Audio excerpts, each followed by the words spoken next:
questions for both of you. Jennifer, you were speaking about the foreclosures and getting involved with different community groups to handle some of those abandoned houses. Being a former building inspector for the city of Milwaukee for 5 years, one of the issues was, abandoned homes and homes that are being run down and not being cared for. But there are city ordinances and code violations that the Department of Building Inspection enforce with, respect to those homes and different homes that are maybe used as historic houses and that. Would you support some similar codes like the city of Milwaukee and the city of Chicago, those different codes that they have on the books right now to enforce the building codes on those abandoned homes, whether they're bank owned or they're still owned by the owner, so that way clean up some of those areas? Absolutely, and obviously I don't know exactly what the codes are for Chicago and Milwaukee. But anything where there is a program in place to protect the quality of life for the neighbors and the property values of the neighbors and prevent... And if they're not, the city of Las Vegas is doing it and we're leaning those properties. In the past couple of years, we've certainly changed our position as a city council. I know I have, in regard as a city councilman in Ward 6 with homeowners that leave their homes in a terrible mess. Green swimming pools, weeds growing in the yards, broken windows. We'll go in, we'll fix those, board the windows up, take care of the shrubbery, and then we'll lien those properties. And they get to be quite hefty liens. We've been very aggressive in moving forward with that. As Ms. Taylor had mentioned in a previous question about the priorities and the #1 issues in Ward 6, by all means, that is the #1 issue. I have hosted several... Take a look at where our expenditures lie, where the services are necessary, and what we would need to do to provide essential services while still maintaining a balance of revenue coming in. I think that it's incredibly tough, and we need to look at some really creative solutions that are not just the typical short-term, quick fix, bring money in type of solutions that we've sort of seen coming out of City Council in the past. I would think that, I know there's a lot of different measures sitting in the State Assembly and the Legislature right now that would talk about room taxes and different taxes that could provide some revenue. While there are entities that are coming into Nevada and getting tax abatements and not providing the type of resources for jobs and for actual benefits back to the community, those might be some of the places that I would look. But it would have to be on a case-by-case basis, and there would have to be some analysis. V. Carson will take the last question.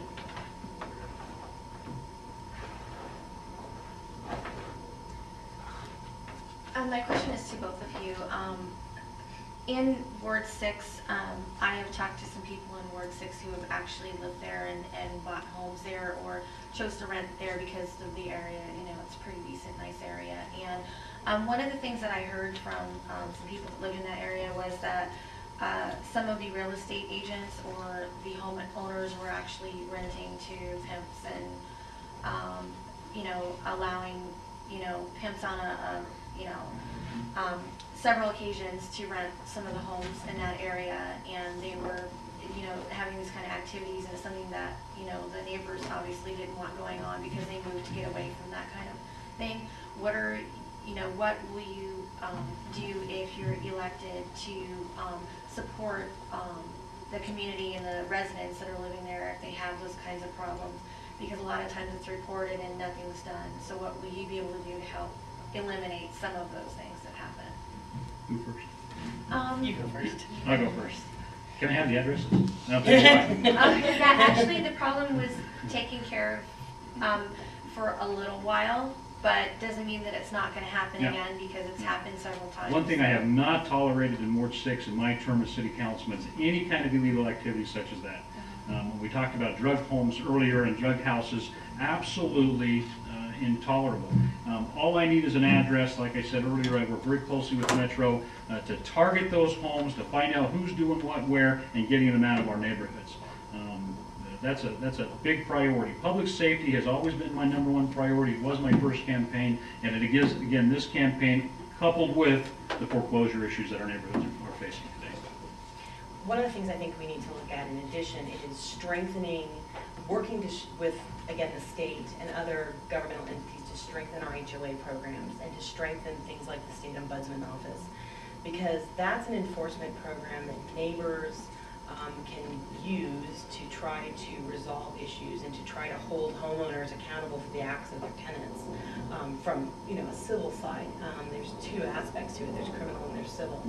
And so I would want to make sure that the statutes governing the HOAs and the funding and oversight abilities of the ombudsman are strengthened so that they can go into neighborhoods as well and make owners accountable fiscally for what's going on with their tenants.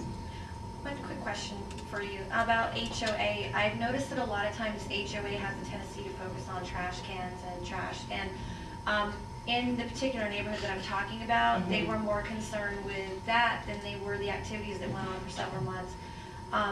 What are you able to do to maybe like change that, and make them actually step to the plate with criminal activities and make that a priority instead of somebody's trash can being left out on Tuesday when the trash comes?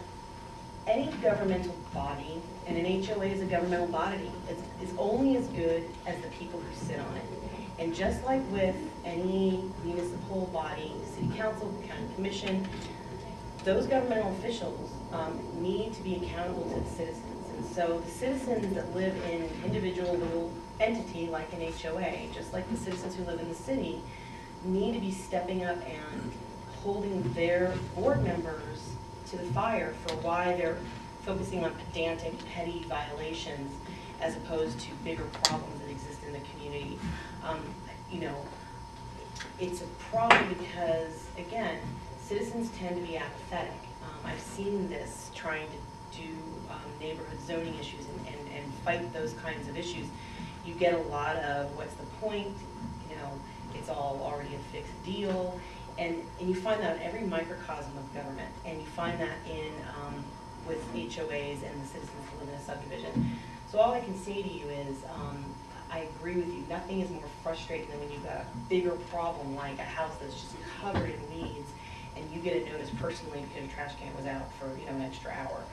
But government works best when people go to their officials and say, hey, you need to look at this bigger problem, and you need to not focus on this.